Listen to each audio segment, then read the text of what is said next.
Welcome to today's GSTC webinar. My name is Tiffany Chen, GSTC Destinations Coordinator, and I'll be moderating today's session on Travel Unity's DEI standards for travel and tourism. For those who are attending this webinar, it is likely that you are interested in DEI, so I'd like to start by mentioning that we will be hosting our first ever GSTC Applied DEI in Travel course.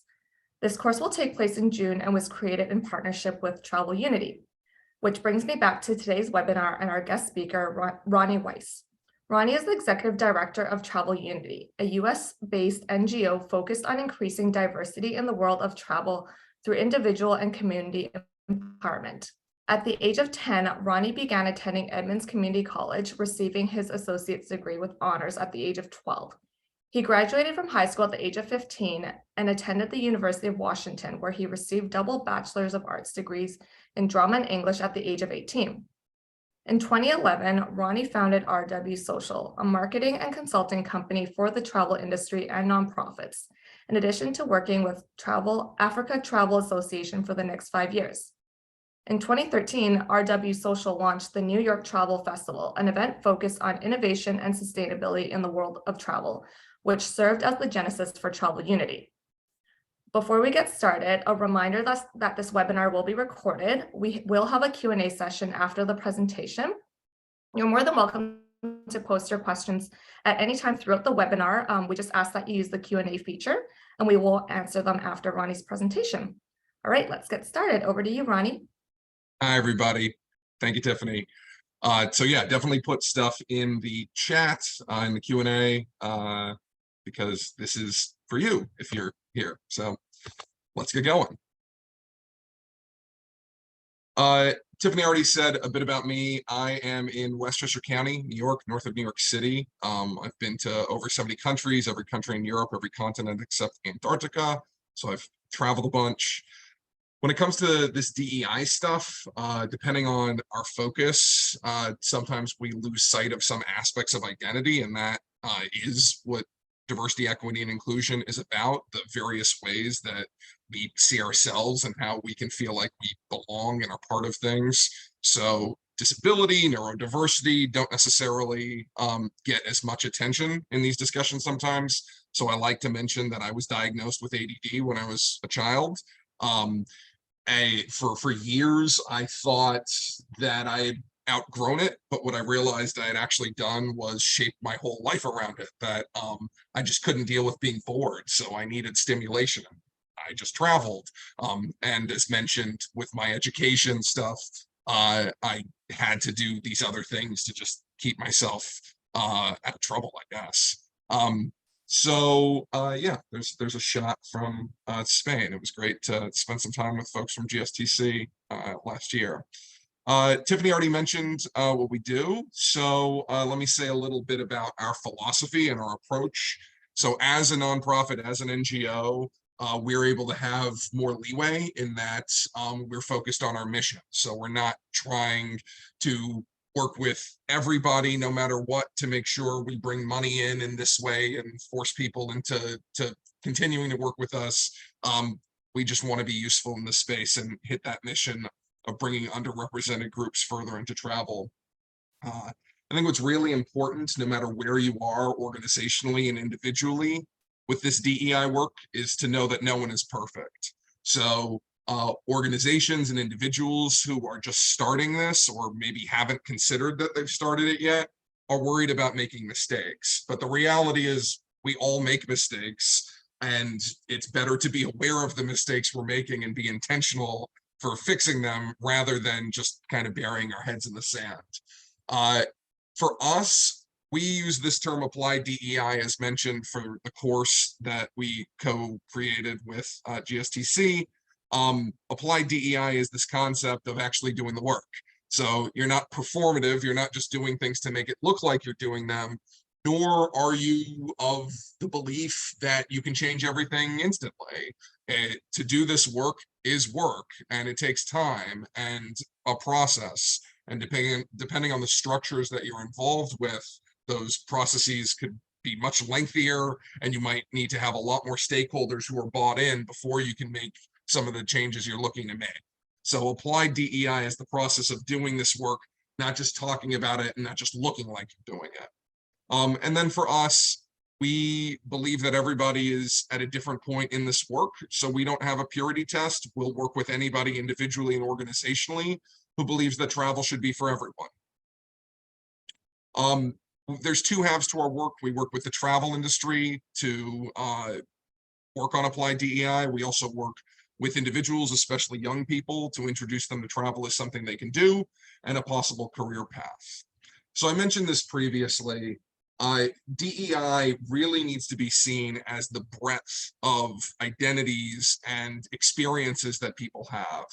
And what it's important to understand about that is that people aren't just one thing. So a lot of times in the US, because of the history and the present, there's a focus on race and ethnicity.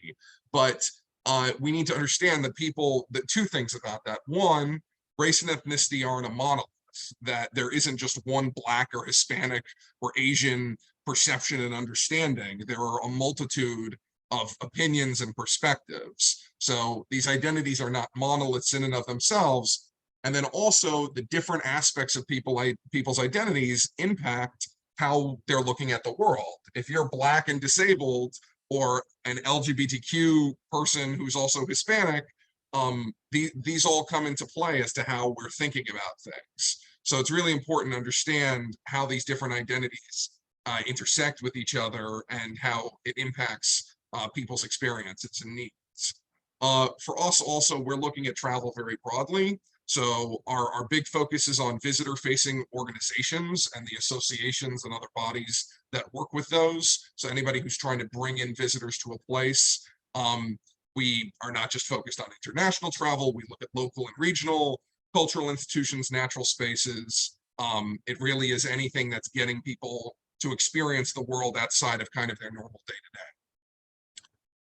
How to work with us. We have our alliance, which is our network. We do workshops and trainings. We have various certifications that I'll mention at the end, and then we do consulting with organizations. Tiffany already mentioned it, but our next program that's going to be an in-depth one is this GSTC course. So we've run 4 cohorts of our individual certification. This course actually has more time with this work than our standard course has had. So it's going to be these weeks and days, Tuesday, Thursdays in June. So definitely invite folks to come. I will be running this course and it'll be great to see you and work with you if you're able to join us. So I think what's important, especially in the context of this GSTC conversation, is to recognize that DEI is really a subset of sustainability. It's the people part of things, and that directly impacts the profit and planet parts. We, as an organization, are less focused on the environmental and natural component. We're really looking at that as it affects people specifically. But overall, DEI and sustainability are interconnected, and I would say, again, DEI is a subset. So by virtue of the work we're doing, we look at alignment with other entities. So I'm sure most of you folks already know about the UN's Sustainable Development Goals. And this is one of the things that we'll dive into in the course in much more depth, have alignment with the GSTC destination and supplier criteria. We also align with those UN SDGs. So again, if you want to go more in depth in this, the course will be the time to do it. But just to say, the standards and operating principles, there's a lot of alignment where for us, the reason that we're looking to work with GSTC is to be able to go deeper into some of these aspects that are mentioned in broader strokes, but that the DEI standards that we've curated are a way to drill down a bit deeper in specific ways with the people side. So as you're doing this work, it's important to understand that there's 2 different things that you need to be doing when you're doing applied DEI. And sometimes I think people look at the left side and don't really focus on the right. So yes, we need to understand privilege and identity, as mentioned before, and societal inequities, and really get this and why this work is important and the issues we need to address. But that's not enough. We also need institutional memory and processes, because if all of us in one organization really understand and care about this work, and then we all go away and it's not part of our process and it's not written down, literally written down somewhere, typed up, then what's to stop the next people from just getting away from it? So we do need to do this work of understanding DEI, but we also need to make sure that we're putting time and effort into the process side of this, and making it clear, not just with declarations and statements, but with actual work and application, that this matters. So in 2020, Travel Unity worked with a lot of individuals and organizations to craft these DEI standards, which would be publicly available for anybody in a visitor-facing organization to use at their own discretion.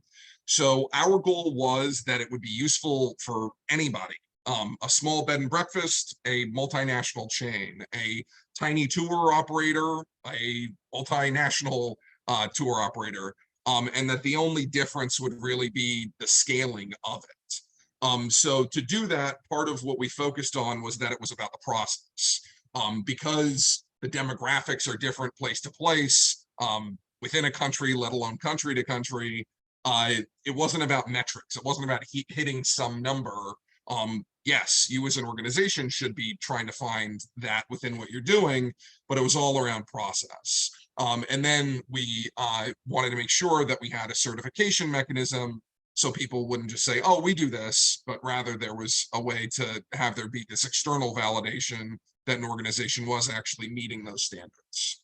So what are the standards? How do they work? They're focused on these three pillars, the visitor-facing organization standards. And they're the three different ways that you work with human beings. So management and workforce, the people who work somewhere, visitorship, visitors obviously, and community impact. And what's been interesting about looking at this model is it actually works in other organizations too, that really pillar B is about your customers. So I've spoken with folks in the healthcare space, and the idea that management, workforce, and community impact both apply, and visitorship might be patients or something along those lines with an association membership.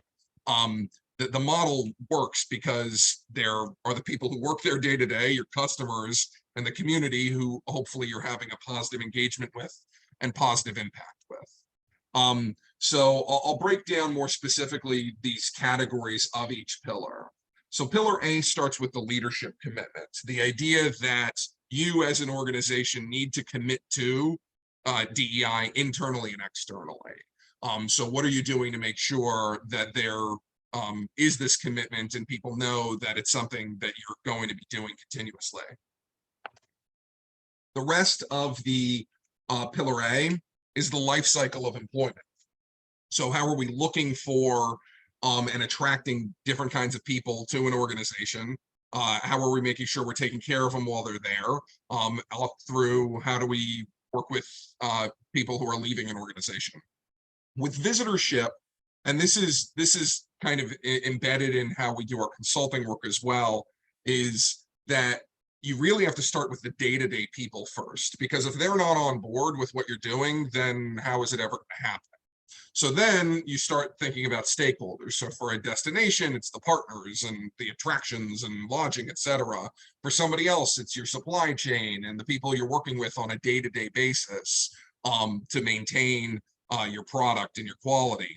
So how are you making sure that all of them are engaged with what you're doing and you're taking that into account? Communications involves marketing and other aspects. So how are you doing the storytelling for customers, potential customers, clients, visitors? Welcoming and fulfilling experiences is all around how do you maintain a consistency of product while also making sure that you are able to adjust based on the needs of different populations. Partner engagement, the difference between stakeholders and partners. Our partners are the people you're not working with every day.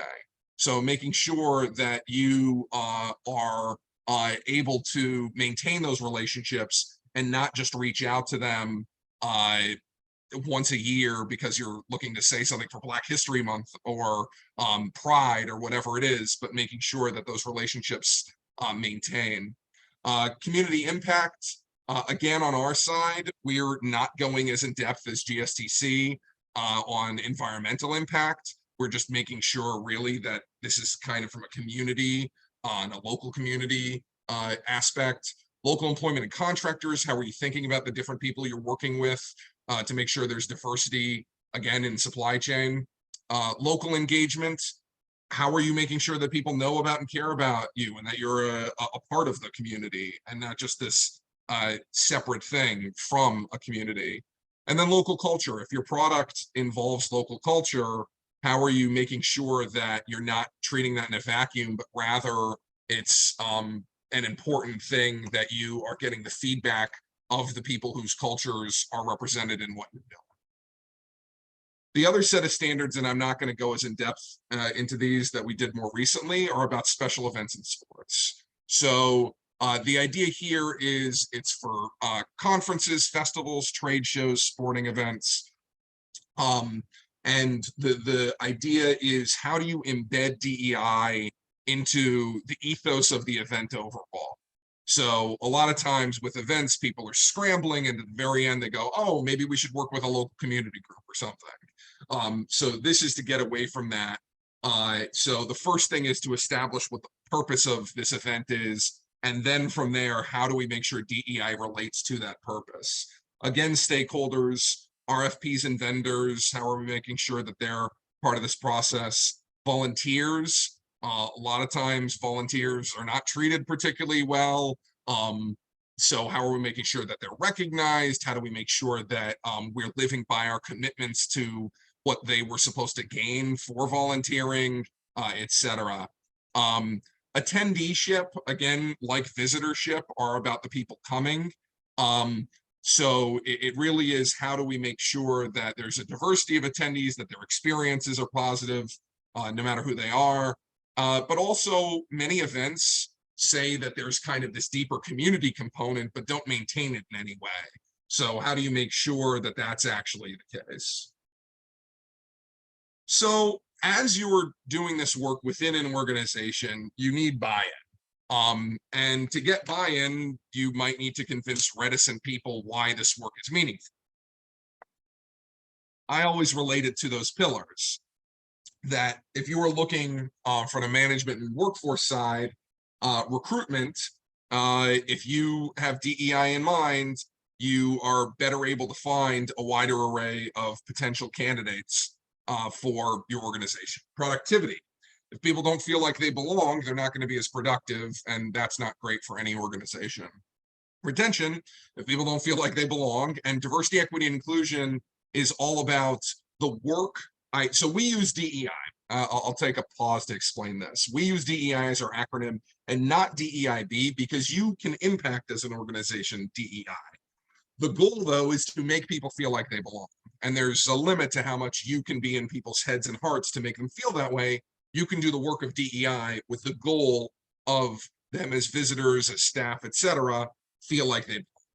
So retention, if people don't feel like they belong in an organization, that they're not valued, they're going to leave. And if those people leave because they feel like they're not valued, well, then what? They're going to tell other people this wasn't a great experience. So that whole cycle around retaining people is why DEI matters internally.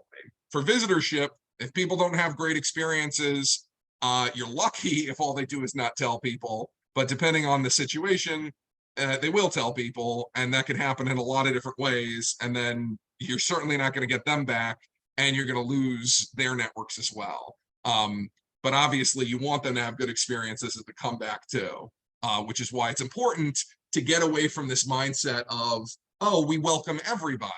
Well, yes, you might, and that might be your intention, but different people have different needs and different concerns. So how are you going to take that into account to make sure that you're actually going to care about the people in front of you and the groups you're looking to attract, because there are different needs and concerns. And then community impact, are they going to support the work you're doing? When it comes to working with communities and the stories that are telling, if you don't have positive relationships, that's not going to work. When it comes to bringing people on, how are you going to make sure that the hiring pipeline is something that you have because you have relationships with the local community, and local community folks have relationships with people beyond their community. So how are you making sure that they know about you to then extend this? So for US data, and I think this is, to me, the easiest point of all of this, it's billions upon billions upon billions of dollars in the US that travelers with disabilities, who tend to travel with other people as well, so you've got additional sources of revenue via that, Black and Hispanic travelers, and LGBTQ, LGBT from 2018, travelers have lots and lots of money. So again, if you're not looking at these groups specifically and thinking about how to make them have positive experiences, you're losing out on revenue. There's just no ifs, ands, or buts about it.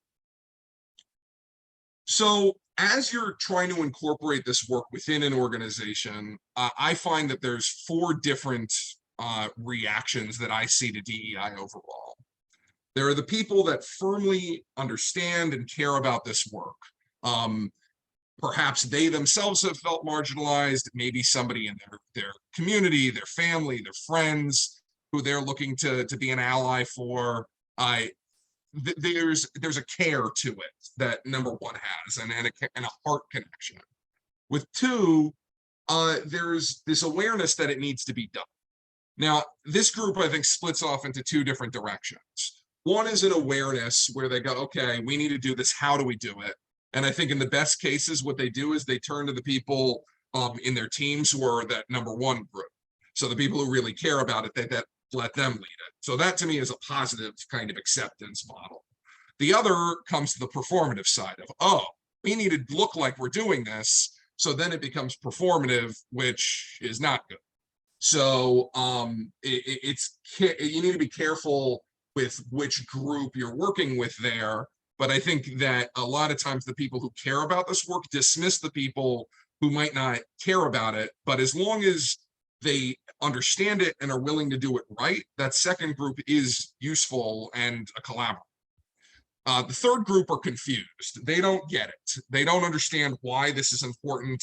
Again, they're the kind of people who might say, we welcome everyone. What's the difference? I think at a certain point, when you explain that different people have different needs, that people need and want to see themselves in marketing materials, etc., if they still don't get it at a certain point, I see that as kind of willfully ignorant. And then I think the fourth group gets a lot of attention, but is not necessarily the biggest group in all of this. And they're the ones who just don't like this, who are pushing against DEI for whatever reasons they might have. And I've yet to work with any organization, especially in the travel space, that is like, no, this is bad, we shouldn't do DEI. I think there's reticence, I think there's anxiety, but actual kind of resistance of, oh, we shouldn't do this work, I never see coming to a critical mass. So I think it's important that you might have folks who are resistant, but is that resistance more that they're worried about how you're doing it, and like that they want you to do it well, or that they don't have the information, versus they just believe that this is bad in some way, which I think is just not engaged with what the work actually is. So as an organization, or sorry, as an individual, I think the most important things to be doing are, 1, to accept that everybody has different life experiences. And I think that a lot of times people, it's natural and it's an inclination people need to get away from, which is centering themselves. So either they go, well, I've never had it good, and kind of dismiss other groups' problems, or they go, oh no, I feel really bad, and they get kind of focused on their own bad feelings and feelings of guilt. And this work really needs to be about understanding that different people have different experiences and making sure that they have positive experiences. So understanding that different people have different experiences is really the first core to all of this. As an individual, you can constantly educate yourself about this work and about people's experiences. There's a lot of history. There are podcasts and books and novels and movies, and having a better understanding about the experiences of others is a great way to do this individually. And then overall, just listening to people. Again, different people have different experiences, so hearing and accepting and listening to what somebody says their experiences is how you get better at this work. As an organization, again, this applied DEI, what does it mean? The first thing is you can't do everything all at the same time.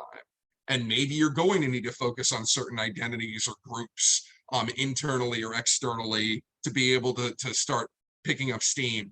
And that is what it is. You need to be intentional about why you're picking one group or what the goal is of all of this. And why you would take one step first versus another. When it comes to process, aspiration, come up with your goals, action, start doing them. But almost the most important in all of this is the accountability side. So how are you making sure that you are actually living up to what you're intending to do? And then don't silo DEI. If you have a DEI committee or somebody who's tasked with this, it needs to bleed into the rest of the organization for it to be meaningful. And for the last piece, institutionalizing change comes back to that it can't just be about the people getting it, but how are you changing structures? You're not going to be perfect. Terms change constantly, so you're going to have to be intentional about why you're using certain terms or versus one versus another. So a good example is Hispanic versus Latino, Latin, Latinx, Latine. There were a lot of different complexities to that. I'll say on its surface though, one category, Hispanic, is about the language. So a way to determine is if you're talking about Spanish speakers, then Hispanic's the right term. If you're talking about geography, so you're talking about the Americas, then you want Latin, Latinx, Latino, Latine, etc. And I'm not going to go into why you would pick one of those versus another unless somebody asks explicitly. But again, understanding that those are different terms helps you decide why you're using one versus another. Pronouns, the idea that people might use pronouns that you might not immediately associate or guess or jump to a conclusion about they have, or gender neutral pronouns like they, them, accept that this is how people want to be treated and thought about, referred to. And especially if somebody changes their pronouns or if somebody transitions gender, you might be very used to them being something in your mind that you've referred to them for as potentially years. And that's a hard change. You will make mistakes in those circumstances. So just acknowledge it, apologize. Don't make it about you and your mistake, but apologize and try to do better.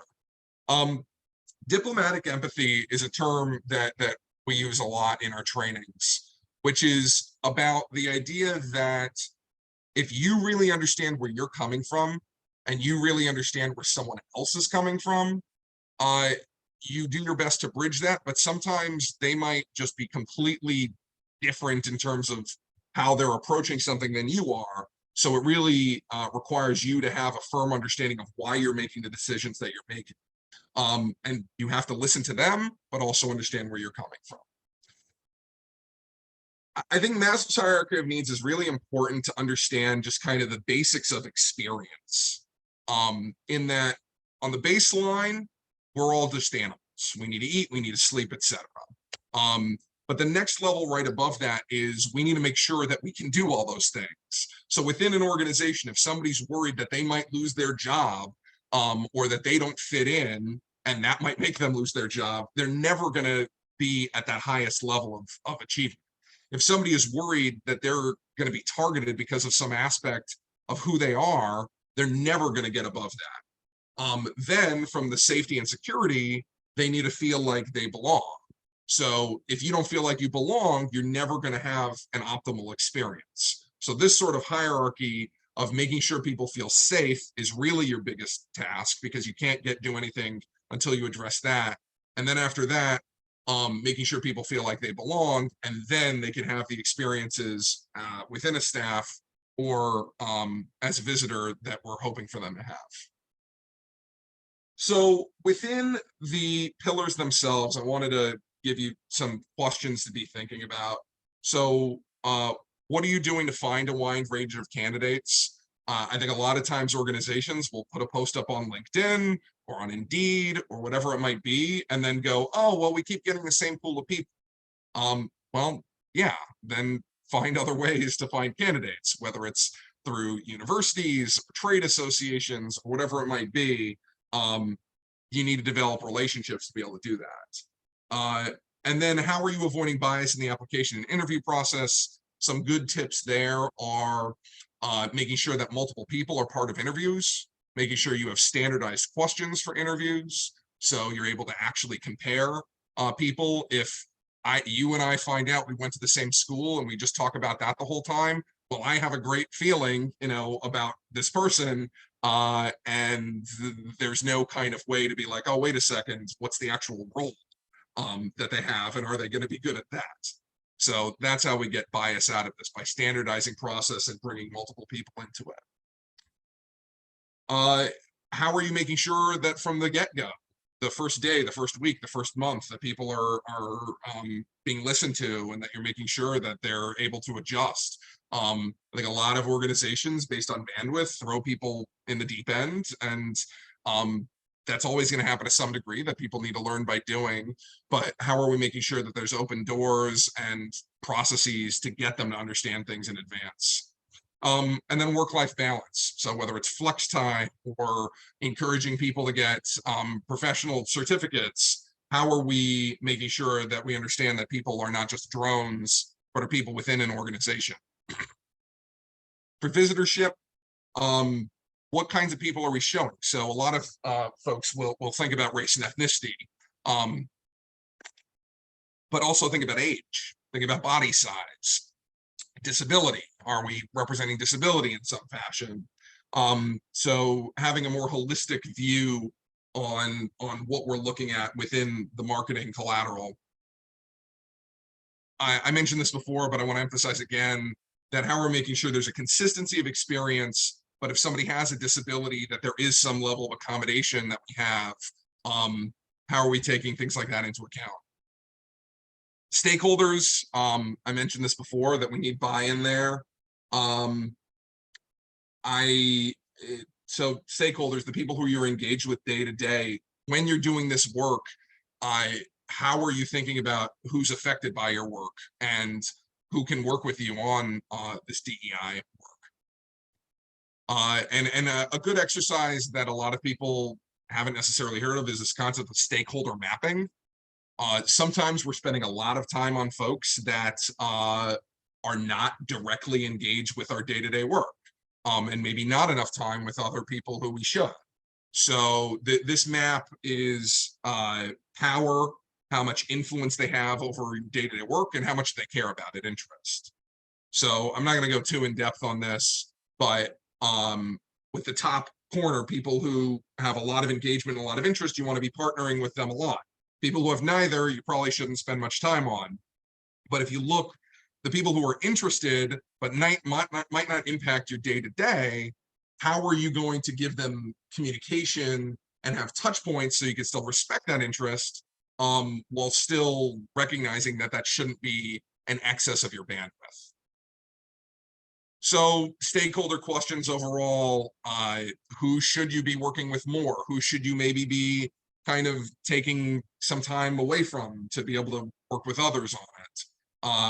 Also, an important thing on stakeholders is that there's a difference between the day-to-day and project-based. So for certain projects, you might need to have people fully hands-on. How do you then make those relationships be able to make that work? Community impact, environment. GSTC has a lot of resources on that, so I'm not going to go too in depth there. But workforce development, are you doing internships? Are you talking to students about the work you do? And just overall, what is your relationship like with the communities that you are ostensibly a part of? I'm going to be wrapping up in a second, so I want to mention our individual pledge as kind of a means to orient yourself to this work. So one, this idea that we all have different experiences. Two, we all are going to make mistakes, so giving ourselves and others grace to make those mistakes. And acknowledging that privilege is a continuum, a spectrum. It's not all or nothing. So there are times where you will have privilege. How do you make sure that your voice can be heard to be making those changes that we're looking to make? Couple more things about us. We have our baseline certificate, which introduces the travel industry and DEI. We have our leadership level certification. So folks who go through the GSTC course, we'll let them know how they can then, if they want to do an add-on after, gain our leadership level certification as well, which requires creating a comprehensive DEI plan for an organization. We have our organizational certification, which again aligns with those standards. So to demonstrate that you are actually doing applied DEI within an organization. I'd love to see everybody as part of our first course on applied DEI with GSTC in June. And with that, that's my presentation. So happy to answer questions, Tiffany. Awesome. Thank you, Ronnie. You raised some really good points. You know, we can't do everything at once, but this work is really important on an individual and organization level. So I'm sure our participants have some questions that they'd like to ask. Feel free to use the Q&A feature, or if you'd like, you can raise your hand and we will unmute you so you can ask Ronnie your question directly. I see we have a couple questions coming in. First, I'd like to ask you, Ronnie, given the complexity of the travel and tourism industry, do you see any specific challenges that the sector should prioritize as a whole? It's interesting because I think a lot of people I work with have workforce concerns that, especially in the US, that they're not able to find and retain the staff they're looking to have. So I think that the biggest thing with workforce is about retention. So how are we, or sorry, not retention, it's pipeline rather. So I think people a lot of times are really looking to kind of cling on to somebody when we really need to accept that, especially for smaller organizations, there's a cap to how much they might be able to advance because there's not turnover and there's not those rules. So I think a lot of organizations need to do more to accept that people will leave. So they need to do more for succession and having that pipeline to make sure that somebody's coming up behind them. So overall, as an industry, I think we do a very poor job of letting young people know that we exist. So that's part of what Travel Unity is trying to do. Obviously, we're not the organization that can or should be doing that work. But yeah, pipeline and workforce is a big part of it. I think the other thing is acknowledging the intersecting identities, that there just are different experiences and people. So to not think that the work is done and to not treat identities and as monoliths. Mm-hmm. Yeah, and you already touched a bit on this, but how can you ensure that the implementation of diversity in your workplace is genuine and not performative or the result of a marketing move? I think part of it comes down to why are you doing, right? If you say we're doing this because we're worried we're going to get canceled or we will look bad if we're not doing it, that's already not a good place to start. So I would say that any organization where you're concerned about that honesty, really dig in and ask why you're doing it. And that's, DEI statements shouldn't sound like they were written by lawyers. They should sound like they are common sense, personable, human focused language. So that process, even if it ends up sounding like everybody else's to you, that process of going, why are we doing this work? And how can we explain to others why we're doing this work helps center you. Yeah, that's a great starting point. And before we go deeper into questions, can you maybe just give us some clarity and share the difference or relationship between accessibility and DEI? So a lot of times when people are talking about accessibility, they're talking about disability. The idea of how do we have access to people who might have different disabilities, and there are organizations, and certainly we can talk about disability for a long time, but I think some important things to touch on disability is that there are apparent and non-apparent disabilities. So the ones we can see, if somebody's in a wheelchair, we get that. But neurodiversity, somebody on the autism spectrum, we might not see that, and even hearing impairments, we might not see those as readily. So, and then there's also temporary and permanent disabilities. The idea that if you break your leg and are on crutches for a bit, or you're pregnant and the way you have to maneuver yourself around, these are all things that impact how we're experiencing a space and an experience. So when it comes to terms and letters and acronyms, there are organizations that prefer DEAI or IDEA because they want to emphasize accessibility. Again, we use DEI because my argument would be that disability and accessibility are a subset of that. If we want people to feel included, we need to consider disability in this work. So hopefully that gives some more grounding. Yeah, definitely. And so talking about disability and invisible disabilities, I think we can all agree that embracing neurodiversity in the workplace is essential for creating an inclusive environment. But in an organization where there's still a lot of negative stigma, how would you go about having those conversations in your organization, especially with upper management, and just being able to open that door for transparency? So I think one thing to think about in a lot of different ways is self-identification. So as we're thinking about diversifying vendors, as we're thinking about diversity within a workforce, there is limited, and I want to be very clear about that term. It's not zero. It's also not great to just kind of look around your office and be like, how diverse is this? It's better to get to a place where people can voluntarily self-identify, and then you have a better sense of those different aspects of identity that you have within your workforce and within your supply chain. So if you can have people self-identify, then you can start addressing these things in some sort of way. And the more you're able to make people feel comfortable, the more they're not just self-identifying on a form, but they're disclosing in some deeper way to you. And then you could start having those conversations about if people want to talk about stuff.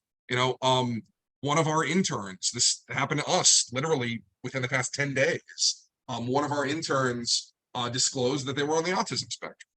So the first question they were on the autism spectrum. They had Tourette's syndrome. So they said they had tics, etc. And that impacted like how they were speaking. And the question we asked was, is this something you just want us to know about? Is this something that you want us to bring up to the other interns and the people you're working with? So just having a better understanding that if somebody discloses, not just sitting there and being like, oh, but saying like, how can we support you more now that you've disclosed this? Is this something where you'd like people to know more about because they might not have met somebody with these neurodiversities, conditions, depending on disabilities, depends on what term you want to use. And it's possible that that'll change too. That at first they're like, no, I just wanted you to know because you're my boss, whatever. But then they might develop that level of comfort later on, or they might never develop that comfort. And maybe within your organization, and this comes back to that belonging, maybe you never did anything wrong, but because of their own personal journey, it's only at the next company that they feel like now they can lean into that. So setting up those environments and really asking people on the sidelines, not calling them out in front of everybody, is a way to be able to address some of that. Yeah, so ultimately creating that safe space for the individual to decide how they feel and what they would like to disclose. That's great. And Okay, actually, I'll say one more thing too, which is when you're doing those forms for supply chain, for workforce, I think it's really important to make it clear why you're doing them. To say, we want to do this to be a more welcoming space. We know that, we should increase our diversity within these certain aspects, which is why we want to have a better understanding of where we're at now so we can improve upon that. So making it clear why you're doing those forms and not just going, hey, please fill this out. yeah, definitely. Oh, that's a good point. Okay, and so question on woke washing. What do you think about, the International Day of Marketing Content? We're starting to see a lot of that. And so does it help with inclusion, or is it mainly a risk of woke washing? This is where I will kind of divorce Roni and Travel Unity. I'm personally always kind of comfortable with those. I get the value in certain ways. I think though, from a kind of standard approach, as an organization, the biggest thing is, I would say, if you're only putting something up for that month, then don't do it. Like, if you're not doing it all year round, and that's not to say every day, obviously, but if you're only looking to kind of parade this out at that certain time, then that's when it's inauthentic. If because of algorithms and people's attention spans and whatever, you're going, okay, let's highlight, the women who work here for this, as long as they feel like they're included in it and they want to be doing it, then do it. So I think we shouldn't be naive when it comes to that there will be more attention on those days. But the inauthenticity is when that's the only time you do it. Yeah, there are a lot of factors to take into account when deciding whether or not to celebrate, or yeah. Okay, so let's go more into the destination side. At a destination level, do you see any correlation between inequality and lack of diversity, and how does it affect tourism? It's really interesting. And tell me if I'm not answering the question, at least from your perspective, after I go on this rant. It's not really a rant, I guess. It's actually more positive than a rant. So we work with a lot of destinations that are rural in the US, that are, small counties that are mostly white. Now, the first thing to think about, again, is yes, you might not be racially and ethnically diverse. And I think a lot of times people go, well, we are not diverse. You're not racially and ethnically diverse. There's still always going to be accessibility, disability issues. As people age, that exists anyway, and there are people with disabilities of all ages. So there's that level of diversity. The thing that I find, and this is something that I would love to explore more with partners, and really figure out more about, which is a line that one of the rural destinations we work with said, that 95% white doesn't mean, or doesn't need to mean, 95% unwelcoming. There are places that host big events, or where they themselves are small, and again, that not racially and ethnically diverse in and of themselves, but they attract a wide array of people. So it comes down more to a culture within the community about how much they care about tourists and tourism and how welcoming they are. You can all be, 40-year-old cishet white guys, and everybody can have a great experience there. So I think it comes down to how much you're welcoming people there. I think another side of this coin is people get worried, especially in the US, with politics, and are like, people have these signs in their store or at their homes, and I'm so worried that, people are going to come and be like, oh my God, what is this? And you can't control that, right? So what are the things you can control? How are you promoting the organizations within your destination that are welcoming? And how are you giving credence to the fact that this is kind of the world overall, and that you can control the things that you can control? So I think having a real awareness of what is that general experience and not fixating on the one store that has a sign that is legal, but that is not welcoming. If everything else is there, people probably just won't walk in there, and maybe it'll be a blip. But how are you making people feel welcoming? Yeah, yeah, definitely. Welcome. And are there any destinations that come to mind? You mentioned rural communities, and so are there any destinations that come to mind that have been doing work in that space, or good examples for us to learn from?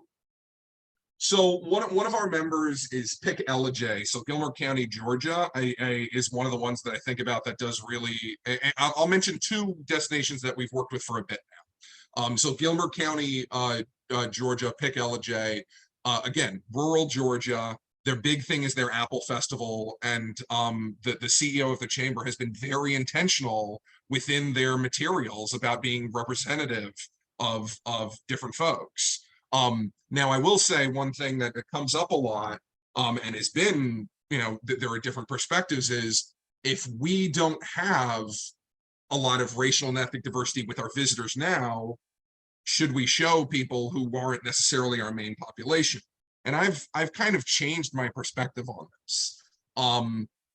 So with Gilmer County in particular, they brought in these young Black female models to do fly fishing.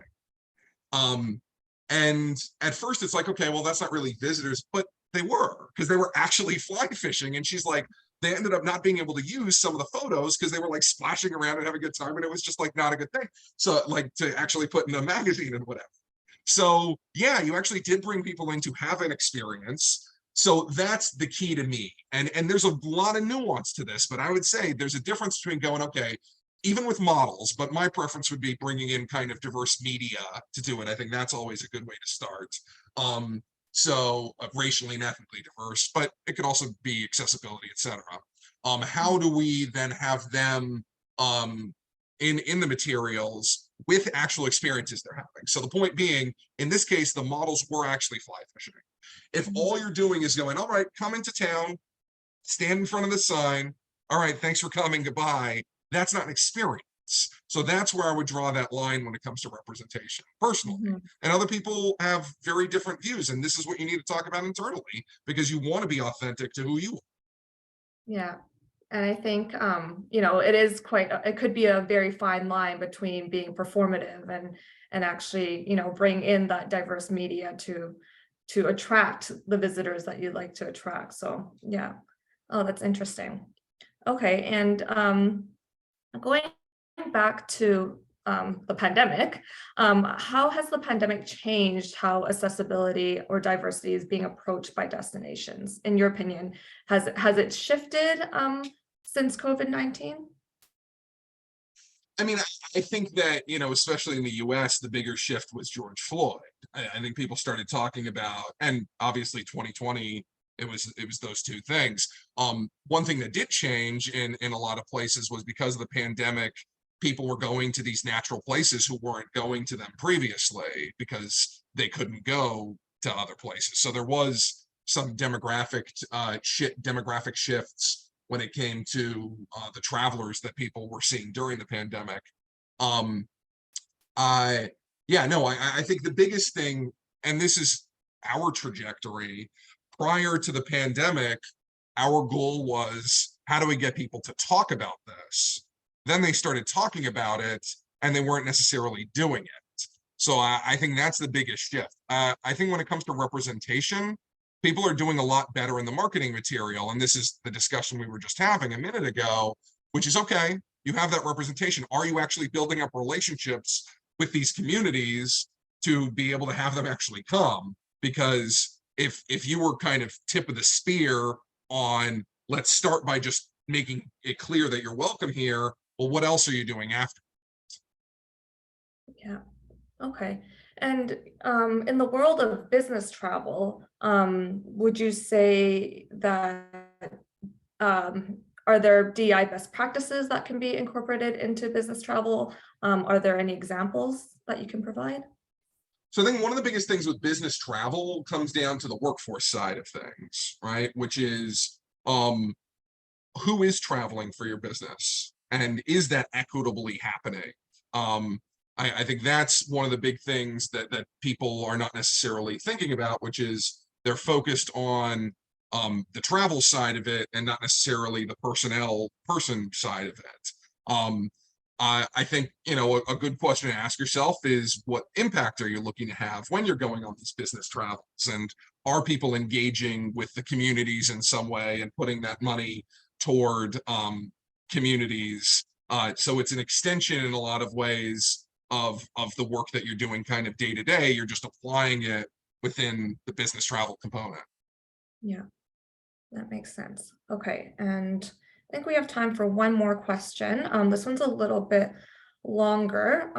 What are the conclusions and implications of freedom of information responses on government buyers and licensors being returned blank, no data recorded for equality, given high court ruling that missing data for statutory duty discharge may be illegal? Implications for government contracts and our operator license, any exposure in contempt for both primary parties, contracting authorities, and accessories, given court already ruling in case precedent. This sounds like UK law, and I'm not Yeah. a barrister or solicitor, so I could certainly answer any broader questions related to this, but I would definitely not look to me for UK high court law advice. That's fair. Okay, and one more question before we sign off. Will you be able to share your PowerPoint slides with the audience? Yeah, we're going to share the recording of the webinar after the fact, right? Yeah. Okay, perfect. So yeah, people will be able to reflect and look at it back through the webinar whenever you'd like. Perfect. Okay, and I believe that's all the time that we have today. Like Roni mentioned, the webinar has been recorded. You can watch it on the GSTC website if you're a member, and it will also be uploaded onto our YouTube channel. As we already mentioned, if you're interested in learning more about DEI in travel and tourism, or even if you're familiar with the topic already, the 4-week online course is a great opportunity to learn about best practices in an interactive environment. You also have the opportunity to engage in dialogue with colleagues around the world. You can find more information on the GSTC website on the upcoming training section. Lastly, I'd also like to welcome you to join us in person at the upcoming GSTC 2023 Global Sustainable Tourism Conference. It's taking place from May 9th to 12th in Antalya, Turkey. I hope to see you there. Once again, thank you, Roni, for imparting your knowledge with us today. Thank you to all the participants who joined us live, and I hope you all have a wonderful day or evening.